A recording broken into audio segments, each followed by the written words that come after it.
नमस्कार, बिहार न्यूज में आप सभी का बहुत बहुत स्वागत है। मैं हूं प्रीति और राजधानी पटना सहित पूरे बिहार की खबरें हम पहुंचाएंगे आप तक। लेकिन देखते हैं पहले सुर्खियां। भाजपा नेता सुशील कुमार मोदी ने लालू प्रसाद यादव पर एक बार फिर लगाया आरोप। कहा, चारा घोटाला केस में लालू प्रसाद ने सीबीआई निदेशक रंजीत सिन्हा से ली थी मदद। पटना नगर निकाय उम्मीदवारों पर सांसद पप्पू यादव ने दिया बड़ा बयान। कहा, कुसंपत्ति के मालिक है उम्मीदवार, इनकी संपत्ति की होनी चाहिए जांच। राजधानी पटना समेत पूरे प्रदेश में आई आंधी तूफान से अब तक कुल 13 लोगों की हुई मौत। और पटना नगर निगम वार्ड चुनाव के नामांकन पर्चा दाखिल करने के अंतिम दिन सैकड़ों की संख्या में उम्मीदवारों ने दाखिल किया अपना नामांकन पर्चा।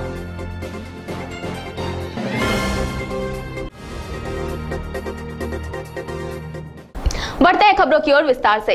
राजधानी पटना समेत राज्य के अन्य हिस्सों में मंगलवार की सुबह आई तेज आंधी और बारिश से जनजीवन प्रभावित हुआ। सड़कों पर पेड़ के गिरने से यातायात पर भी प्रभाव पड़ा है और बिजली आपूर्ति भी कुछ समय के लिए बाधित रही। हालांकि लोगों को गर्मी से राहत मिली है। मौसम वैज्ञानिक के अनुसार पश्चिम उत्तर प्रदेश में चक्रवाती प्रसार के कारण बिहार के मौसम में यह बदलाव आया है। मंगलवार को आए तेज आंधी तूफान में अब तक कुल 13 लोगों की जानें जा चुकी है। आपदा प्रबंधन के प्रधान सचिव प्रत्यय अमृत ने एक प्रेस वार्ता के दौरान बताया कि प्रदेश में 8 लोगों की आकाशीय बिजली गिरने से मौत हुई है, वहीं 5 लोगों की चक्रवाती तूफान से मौत हुई है। आगे उन्होंने बताया कि आपदा विभाग जल्द टेलीकॉम कंपनियों से मिलकर मौसम विभाग का पूर्वानुमान आकलन लोगों तक SMS के जरिए पहुंचाएगा। आज के दिन में यह सूचना मिलते ही हम लोग सभी संबंधित पदाधिकारी, मीडिया के जो लोग हैं उन तक पहुंचा देते हैं। लेकिन अब हम लोग चाहेंगे कि इसको पूरे बिहार में सभी कंपनीज के जो ग्राहक हैं मोबाइल के, उन तक हम लोग पहुंचा देंगे। तो इससे प्रिपेयर्डनेस में, तैयारी में बहुत सहयोग मिलेगा और हम लोग उस दिशा में कार्रवाई कर रहे हैं। और मुझे उम्मीद है, एक बैठक हो चुकी है और हम उम्मीद करते हैं कि बहुत जल्दी हम लोग इस सिस्टम को भी चालू कर देंगे। अररिया में मंगलवार की सुबह आंधी से जीवन पूरी तरह से अस्त व्यस्त हो गई है। कई जगहों से पेड़ गिरने की सूचना मिली है, तो वहीं कई जगहों से पोल गिरने और बिजली की तार टूटने की भी जानकारी मिली है। फसलों को काफी नुकसान हुआ है। ओले गिरने से फसलों को काफी क्षति हुई है। जहां देश के कई इलाकों में मई के महीने में तेज गर्मी से लोग परेशान है, तो वहीं सीमांचल में विगत कुछ महीनों से बारिश और आंधी से मौसम के तापमान में गिरावट आई है। लोग मई के महीने में भी ठंड का एहसास कर रहे हैं। वहीं किसानों को काफी क्षति उठानी पड़ रही है। भाजपा के वरिष्ठ नेता सुशील कुमार मोदी ने एक बार फिर लालू प्रसाद यादव पर आरोप लगाते हुए कहा कि पूर्व सीबीआई निदेशक रंजीत सिन्हा ने चारा घोटाले केस में लालू प्रसाद यादव की मदद की थी। वहीं उन्होंने कहा कि रंजीत सिन्हा को सीबीआई निदेशक बनाने में लालू प्रसाद ने अहम रोल अदा किया था। उन्होंने घोटाले की जांच के लिए सीबीआई की विशेष टीम गठित करने की मांग भी की है। आपको मालूम है कि RK राणा जब इसी मामले को लेकर झारखंड हाईकोर्ट में गए कि सभी मामलों की सुनवाई अलग अलग न की जाए, एक साथ किया जाए, उसी न्यायाधीश ने यह आदेश दिया कि नहीं, सभी मामलों की सुनवाई अलग अलग होगी। और वही जज जब लालू प्रसाद यादव और बाकी लोग जब गए कोर्ट के अंदर, तो उसी जज ने उन्हीं तथ्यों के आधार पर यह कह दिया कि अलग अलग चलाए जाने की आवश्यकता नहीं है और कॉन्स्पिरेसी एंगल को अलग कर दिया जाए। मित्रों, ये जो राकेश रंजन प्रसाद जो हाईकोर्ट के तत्कालीन जज थे, ये इस समय मणिपुर हाईकोर्ट के अंदर चीफ जस्टिस है और उसके पहले उनको मणिपुर के हाईकोर्ट में न्यायाधीश बनाया गया और 30 जून को वो सेवानिवृत्त हो जाएंगे। अगर इसके पहले वो अगर सुप्रीम कोर्ट के जज बन गए तो उनको और साल 2 साल का समय मिल जाएगा। जजों की नियुक्ति सुप्रीम कोर्ट का कॉलेजियम करता है और हाल के दिनों में जो न्यायिक नियुक्तियां हो रही है, जो जुडिशियल अपॉइंटमेंट्स हो रहे हैं, वह विवादों के घेरे में है। उसको लेकर एक बहस चल रही है पूरे देश भर के अंदर।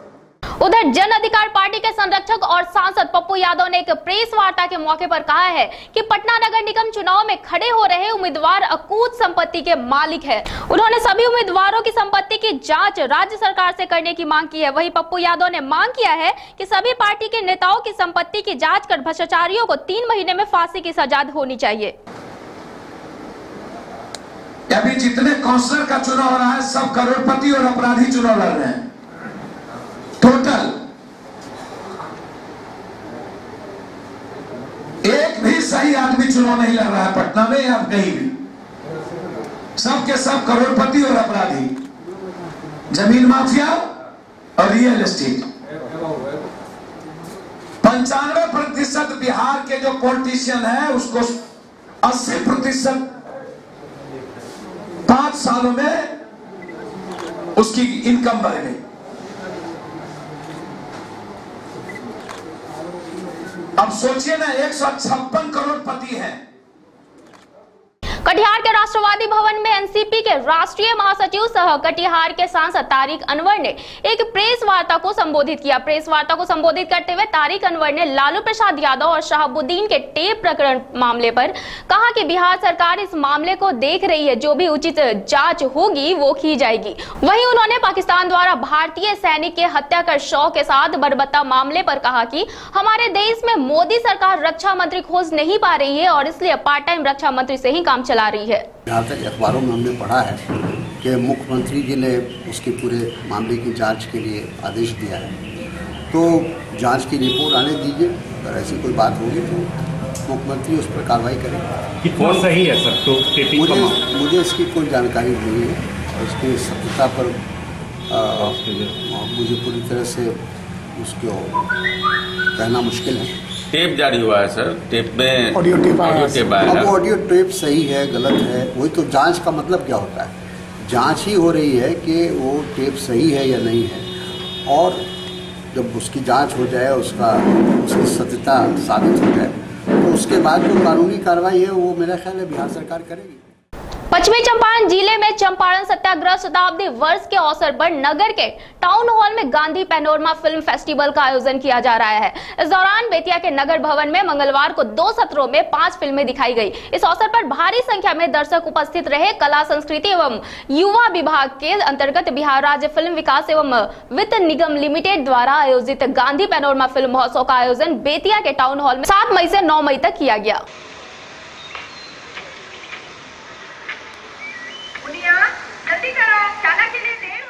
देश के प्रधानमंत्री नरेंद्र मोदी द्वारा 3 तलाक के मुद्दे पर चल रही मुहिम को लेकर बिजनौर की रहने वाली अरीबा खान को फोन पर दी गई 3 तलाक को लेकर अब नरेंद्र मोदी से इंसाफ पाने की आस लगाए अरीबा अपनी 3 साल की मासूम बेटी के साथ अपने मायके में रह रही है। पिता के मुताबिक शादी के बाद से ही पति दहेज की मांग करता था और साथ ही मारता पीटता भी था। बाद में वो अपनी बीवी को छोड़कर सऊदी अरब चला गया और कतर से ही पति ने अपनी बीवी को फोन के जरिए 3 तलाक दे डाली, जिसकी वजह से कई सालों से थानों के चक्कर काट रही अरीबा को अभी भी इंसाफ नहीं मिल पाया है।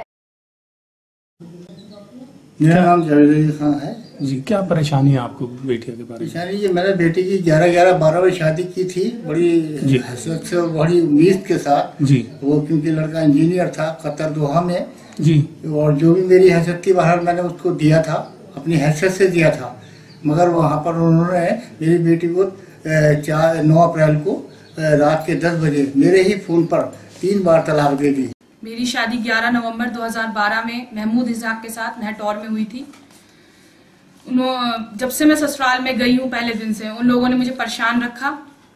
बात बात पर वो पैसे की मांग करते थे, क्योंकि मैं एक ही बेटी हूँ अपने माँ बाप की, तो उन्होंने शायद, मुझे ऐसा लगता है कि शादी भी यही सोचकर की कि बहुत ज्यादा पैसा उन्हें मिलेगा, लेकिन ऐसा शायद उन्हें नहीं लगा। जो हमने उन्हें दिया उन्हें वो उनके लिए कम था। उसके बाद उन्होंने मुझे बहुत परेशान किया। मेरे हस्बैंड बाहर जॉब करते थे दोहा कतर में, तो वो 1 महीने बाद ही शादी के बाद बाहर चले गए और मुझे वहीं अपने ससुराल में छोड़ गए नहटौर में। उसके बाद जब उन्होंने मुझे बहुत परेशान करना शुरू कर दिया, मैं प्रेग्नेंट भी थी, तो मैं अपने माँ बाप के यहाँ आ गई। ज्यादातर टाइम मैं अपने घर ही रही। उसके बाद प्रेगनेंसी के टाइम पर वो मुझे ले गए और मेरी डिलीवरी यहीं पर बिजनौर में कुंदन हॉस्पिटल में हुई, वो भी मेरे माँ बाप ने ही कराई। उसके बाद 1 साल बाद मैं हस्बैंड के साथ दोहा कतर गई वो भी बहुत जोर जबरदस्ती से पासपोर्ट बनवाया मैंने खुद ही, और मैं उनके साथ गई, क्योंकि हमने शादी से पहले ही ये बात मेरे माँ बाप ने कही थी कि लड़का ले जा सकता है लड़की को बाहर अपने साथ या नहीं, तो उस वक्त उन्होंने कहा था कि वो ले जा सकते हैं। वहां पर भी क्योंकि वो जोर जबरदस्ती से लेकर गए थे, बहुत परेशान रखा मुझे, मारपीट की, यहाँ तक कि गाड़ी से मुझे मारने तक लेके गए वहां पर। फिर शायद ये सोच के उन्होंने मुझे छोड़ दिया कि शायद हम दोनों, मेरी बेटी और मैं, बच गए और उन्हें कुछ हो गया। उन्होंने जो भी सोचा, लेकिन उन्होंने मेरे साथ बहुत बुरा सलूक किया वहां पर, खूब लड़ाई झगड़े किए। उसके बाद उन्होंने मुझसे झूठ बोलकर कि उनकी जॉब खत्म हो गई है, मुझे वापस इंडिया ले आए और मुझे अपने घर छोड़ गए। कटिहार के नगर थाना क्षेत्र के लड़कानिया टोला में चोरी करने आए चोर को लोगों ने धर दबोचा और फैसला ऑन द स्पॉट करते हुए चोर की जमकर पिटाई कर दी। यही नहीं, स्थानीय लोगों ने चोर की पिटाई करते हुए बिजली के खंभे से उसके हाथ पैर को बांधकर घंटों उसकी पिटाई की। इसी बीच किसी ने पुलिस को कॉल कर बुलाया और पुलिस चोर को लोगों से छुड़ाकर थाने ले गई। पकड़े गए चोर का नाम प्रकाश मेहता है, जो नगर थाना क्षेत्र के ड्राइवर टोला का रहने वाला बताया जा रहा है। घर में पैसा रखा हुआ था, कैश 5000 रुपया, तो वो गायब हो गया। उसके बाद पहले उसके बगल में घर है, उसके घर से भी चोरी हो गया। बगल में 3-4 घर में चोरी हुआ। ये सुबह 6 बजे 5:30 बजे लगभग घर में घुस रहा था, उसको देखे घर में घुसते हुए, तब इसको पकड़े, बोले क्या कर रहा है, बोलता हम भागे हुए हैं, पुलिस हमको दौड़ा रहा है। तब पकड़े, मार लगा। ये बताइए, क्या इससे पहले भी इस तरह चोरी की चोरी घटना हो चुकी है, 1 महीना पहले। बिजनौर के थाना क्षेत्र हल्दौर के रेलवे फाटक के पास पुलिस ने मुखबिर की सूचना पर हरियाणा मार्का की शराब के साथ 2 अभियुक्तों के साथ एक ट्रक को भी जब्त किया है, जबकि 4 अभियुक्त भागने में कामयाब हो गए। पकड़े गए अभियुक्त हरियाणा और पंजाब राज्यों से शराब लाकर बिजनौर के आसपास के क्षेत्रों में तस्करी करते थे। पकड़े गए अभियुक्त शातिर किस्म के अपराधी है, जिनके पास से 70 लाख की शराब बरामद हुई है, जिसका खुलासा अजय कुमार साहनी एसपी बिजनौर ने प्रेस कॉन्फ्रेंस कर किया। ये स्वाट की टीम और थाना हल्दौर पुलिस की एक मुखबिर सूचना थी। उस सूचना पे इन्होंने जो है एक ट्रक शराब बरामद की है, जो कि हरियाणा से लाई जा रही थी। लगभग 70 लाख रुपए इसकी कीमत है। इसमें 2 व्यक्तियों को गिरफ्तार किया गया है। कुछ अन्य व्यक्तियों का नाम भी सामने आया है और अभी पूछताछ की कार्रवाई चल रही है। उनका अभी सत्यापन किया जा रहा है और कार्रवाई सुनिश्चित की जा रही है। पश्चिमी चंपारण के बिहार रक्षा वाहिनी स्वयं सेवक संघ जिला इकाई द्वारा जिला के प्रत्येक विभाग में भिक्षा मांगा गया। बेतिया एसपी कार्यालय के बाद जिला समाहरणालय में पहुंच मेन गेट जाम किया। उसके बाद सभागार में डीडीसी की अध्यक्षता में चल रहे बैठक में भी अंदर प्रवेश कर भिक्षा मांगा गया। डीडीसी राजेश मीणा ने आश्वासन दिया कि उनकी मांग वरीय पदाधिकारी से बताई जाएगी। राज्य के निरीक्षकों के लंबित मूलभूत समस्याओं माननीय सर्वोच्च न्यायालय और उच्च न्यायालय के फैसलों, समान काम का समान वेतन के लिए बिहार के होमगार्ड 9 मार्च से लगातार आज तक हड़ताल पर है, लेकिन सरकार निरीक्षकों के मांगों को अनसुनी कर रही है और उस पर दंडात्मक कार्रवाई करने का काम कर रही है।